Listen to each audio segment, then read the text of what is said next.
Assalamualaikum warahmatullahi wabarakatuh. Saya Dian Safitri 17210008. Pada kesempatan kali ini, kita akan mengetahui tentang pemeriksaan kewajiban jangka pendek. Sebelumnya, apa sih kewajiban jangka pendek itu? Kewajiban jangka pendek adalah kewajiban perusahaan kepada pihak ketiga yang jatuh tempo atau harus dilunasi dalam waktu kurang atau sama dengan 1 tahun atau dalam siklus operasi normal perusahaan, biasanya dengan menggunakan harta lancar perusahaan. Langsung aja kita ke prosedur pemeriksaan kewajiban jangka pendek. Yang pertama, pelajari dan evaluasi internal kontrol atas kewajiban jangka pendek. Kedua, mintalah rincian dari kewajiban jangka pendek, baik hutang dagang maupun kewajiban lalu, kemudian periksalah penjumlahannya serta cocokkanlah saldo dengan saldo hutang di buku besar. 3. Untuk hutang dagang, cocokkan saldo masing-masing supplier dengan saldo menurut subsidiary ledger hutang dagang. Yang 4.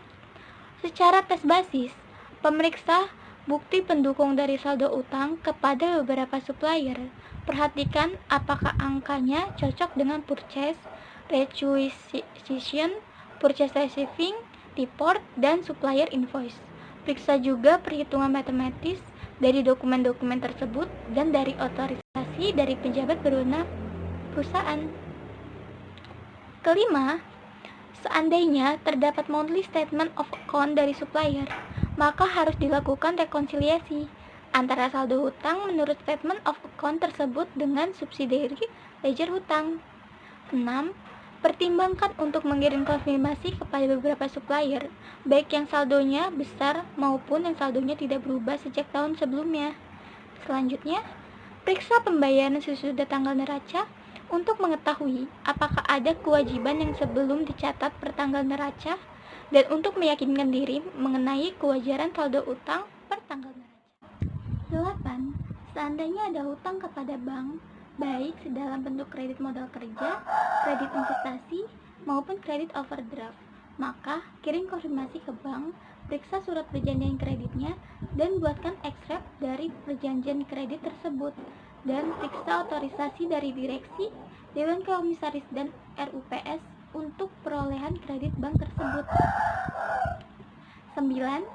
Seandainya ada hutang dari pemegang saham atau dari direksi atau dari perusahaan afiliasi yang harus dilunasi dalam waktu 1 tahun yang akan datang, harus dikirim konfirmasi pemeriksa perjanjian kreditnya dan periksa apakah ada pembebanan bunga atas pinjaman tersebut. 10. Seandainya ada hutang leasing, periksa apakah pencatatannya sudah sesuai dengan standar akuntansi sewa guna usaha PSAK nomor 30 dan apakah bagian yang jatuh tempo dalam waktu 1 tahun yang akan datang sudah dicatat sebagai kewajiban jangka pendek. 11.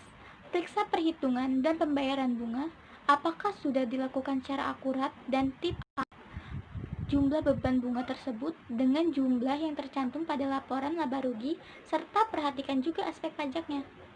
12. Seandainya ada saldo debit dari hutang dagang, maka harus ditelusuri apakah ini merupakan uang muka dari pembelian atau karena adanya pengembalian barang yang dibeli tetapi sudah dilunasi sebelumnya. Kalau jumlahnya besar, harus direklasifikasi sebagai piutang. 13.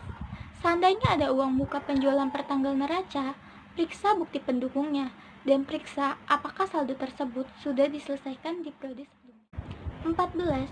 Seandainya ada kredit jangka panjang, harus diperiksa apakah bagian yang jatuh tempo 1 tahun yang akan datang sudah direklasifikasi sebagai kewajiban jangka pendek. 15. Seandainya ada kewajiban dalam mata uang asing, periksa apakah saldo tersebut per tanggal neraca telah dikonversikan ke dalam rupiah dengan menggunakan kurs tengah Bank Indonesia per tanggal neraca, dan selisih kurs yang terjadi dibebankan atau dikreditkan pada rugi laba tahun berjalan. 16. Untuk hutang PPh 21 dan PPN, periksa apakah hutang tersebut sudah dilunasi pada periode berikutnya.